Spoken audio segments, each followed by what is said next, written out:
संघर्ष संघर्ष आणि संघर्ष. हिंदी म्हणजे हिंदू नाही, पुस्तकच विकू देणार नाही आम्ही. हिंदीची सक्ती का? ते सक्ती करणारे लोक आहेत ना, यांना पुन्हा एकदा पहिलीच्या वर्गात बसवलं पाहिजे. महाराष्ट्रात राहायचं ना, मराठी बोलावंच लागेल. हिंदी भाषा शिकून करायचं काय? संघर्ष संघर्ष आणि संघर्ष.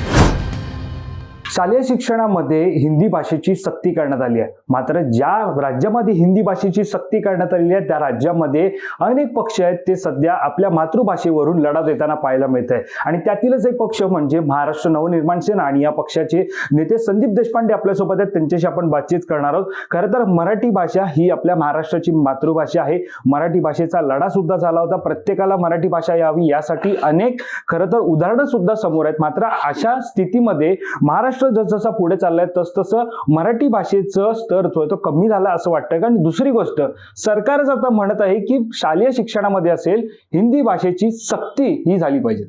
या सक्तीला आमचा विरोध आहे. काल सन्माननीय राजसाहेबांनी एक विस्तृत पत्रक त्याबद्दल काढलेलं आहे. त्याच्यामध्ये पूर्णपणे पक्षाची भूमिका मांडलेली आहे. मुळात विषय असा आहे की हिंदीची सक्ती का? कुठल्याही गोष्टीची सक्तीलाच विरोध आहे आमचा. आज असं आहे की भारताचं स्वातंत्र्य मिळाल्यानंतर आपण भाषावार प्रांतरचनेचा स्वीकार केला. भाषावार प्रांतरचनेचा अर्थ काय? तामिळनाडूमध्ये तामिळ, महाराष्ट्रामध्ये मराठी, गुजरातमध्ये गुजराती, बेंगॉलमध्ये बंगाली. जर आपण म्हणतोय की सगळ्या राज्यांमध्ये त्या त्या भाषेला महत्व दिलं पाहिजे, तर त्याचप्रमाणे उत्तर प्रदेश आणि मध्य प्रदेशमध्ये या दोन राज्यामध्ये मॅक्झिमम बोलली जाणारी भाषा हिंदी. मग त्या राज्यांची जर भाषा हिंदी आहे, त्या राज्यांची भाषा तुम्ही इथे आमच्यावर का थोपवताय? आमच्यावर का ते अनिवार्य करताय? आमचा या अनिवार्य गोष्टीला विरोध आहे. संदीपजी, खरं तर 5वी पासून पाहायला गेलं तर हिंदी भाषा ही शालेय शिक्षणामध्ये शिकवली जातच होती. मात्र आता सक्ती पहिलीपासून विद्यार्थी ज्या वेळेला शाळेत जातात, ज्या वेळेला शिक्षणाला सुरुवात करतात, तेव्हापासूनच खरं तर हिंदी भाषेची सक्ती कसं पाहतात? मुळात हे जे सक्ती करणारे लोक आहेत ना, यांना पुन्हा एकदा पहिलीच्या वर्गात बसवलं पाहिजे. मग यांना कळेल 3-3 भाषा शिकताना काय त्रास होत होते. मुळात असं आहे की तुम्ही ती हिंदी भाषा शिकवताय कशाला? हिंदी भाषा शिकून करायचं काय? बघा, आपलं जे नॅशनल अँथम आहे, आपलं जे राष्ट्रगीत आहे, त्याच्यामध्ये आपण म्हणतो की विविधतेत एकता. हे भारताचं ब्रीदवाक्य आहे ना, विविधतेमध्ये एकता. मग ती विविधता का संपवताय तुम्ही? विविधतेमध्ये एकता. मग तुम्हाला एकच भाषा सगळ्या राज्यांमध्ये आली पाहिजे, हा अट्टास कशासाठी? जेव्हा आपलं राष्ट्रगीत म्हणतं पंजाब, सिंध, गुजरात, मराठा, द्राविड, उत्कल, बंग, हे सगळे मिळून भारत आहे ना. एक हिंदी भाषेतले बोलणारा प्रदेश म्हणजे भारत नाहीये, हे त्यांनी समजून घेतलं पाहिजे. पण ज्या प्रकारे संदीपजी एकीकडे तुम्ही पाहतात की राज्याच्या लेव्हलला बोलायचं झालं तर तुमचा पक्ष सातत्याने मराठी हे प्रत्येकाला यावी याच्यासाठी लढा देत आहे. सोबतच तुमचे विरोधक असले तरी कुठेतरी शिवसेना ठाकरे गटाकडून सुद्धा तसा सूर पाहायला मिळतोय. मात्र सरकार ज्या राज्याचं आहे त्या सरकारकडून कुठेतरी हिंदी भाषेची सक्ती, त्यामुळे राज्यस्तरीय लेवलला कुठेतरी तामिळनाडूकडून याला विरोध होते. मात्र राज्य आता म्हणते की राज्य सरकार म्हणते की हिंदी भाषा ही आली पाहिजे प्रत्येकाला. त्यामुळे तफावत जर पाहायला गेलं याच्यामध्ये कुठेतरी की मुंबईमध्ये किंवा महाराष्ट्रामध्ये काय कोणाला हिंदी शिकवायची गरज नाही, येते.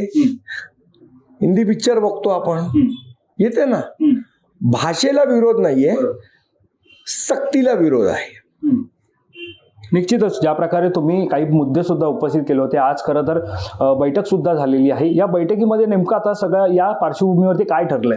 आज महाराष्ट्रातल्या जे वैचारिक विचारवंत आहेत त्यांची आम्ही भेट घेणार आहोत. जे मराठी भाषेसाठी काम करत आहेत त्यांची आम्ही भेट घेणार आहोत.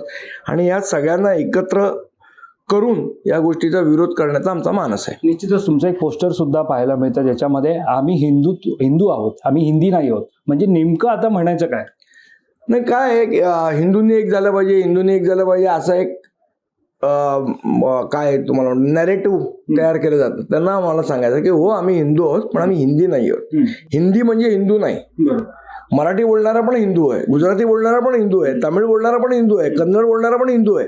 त्यामुळे मग हिंदुत्वात फूट पडते वगैरे असं जे काही नॅरेटिव्ह पसरवलं जातं त्यांच्यासाठी तो मेसेज आहे. निश्चितच संदीपजी, काल ज्या प्रकारे आपण पाहतोय राज ठाकरेंची पोस्ट पाहिली, राज ठाकरेंनी सुद्धा आक्रमकता ही हिंदीची सक्ती आहे ती आम्ही होऊ देणार नाही असं म्हटलेलं आहे.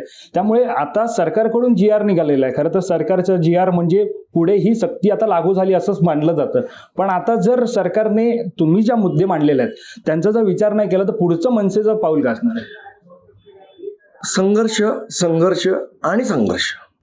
जोपर्यंत हा GR मागे घेत नाही तोपर्यंत संघर्ष थांबणार नाही. एक वेगळा प्रश्न, हा संघर्ष राजकारणामध्ये नेहमी पाहायला मिळतो, मात्र शालेय शिक्षण आहे, विद्यार्थी आहेत, त्यांचं नुकसान कुठेतरी याच्यात होईल असं वाटतंय का? ते नुकसान कशाला? पुस्तकच मिळणार नाही तर अभ्यास करायचा विषय कुठे येतो? पुस्तकच विकू देणार नाही आम्ही, कुठनं अभ्यास करतील आणि शाळा तरी कुठनं शिकवतील? पण एकीकडे एक शेवटचा प्रश्न, एकीकडे राज्यामध्ये SSC बोर्ड असेल किंवा त्याच्यासोबतच आता वाढलेल्या CBSE बोर्डाच्या शाळा असतील, ICSE बोर्डाच्या शाळा असतील, या सगळ्यामधून कुठेतरी वाटतं का असं की या शाळेतील विद्यार्थ्यांना कुठेतरी मराठी आलं पाहिजे आणि तिथे जर पाहिलं मराठी तर तुम्हाला यायलाच लागेल. महाराष्ट्रात राहायचं तर मराठी बोलावंच लागेल, हा आमचा आग्रह आहे आणि तो कायम राहणार. निश्चित. धन्यवाद आमच्याशी बातचीत केल्या संदर्भात. तर हे होते मनसे नेते संदीप देशपांडे आणि आपण पाहतोय ज्या प्रकारे सरकारकडून हिंदी भाषेची सक्ती शालेय शिक्षणामध्ये ज्या प्रकारे केली जाते त्या संदर्भातलं GR सुद्धा निघालेला आहे. त्याला आता या हिंदी भाषेच्या सक्ती या शब्दाला कुठेतरी आता विरोध हा मनसेचा होताना पाहायला मिळतो. त्यामुळे निश्चितच आता या सगळ्यावरती सरकारकडून काय पावलं उचलली जातात हे पाहणं महत्त्वाचं असणार आहे. कॅमेरा पर्सन प्रमोद सह मी वैभव पाटील, मुंबई.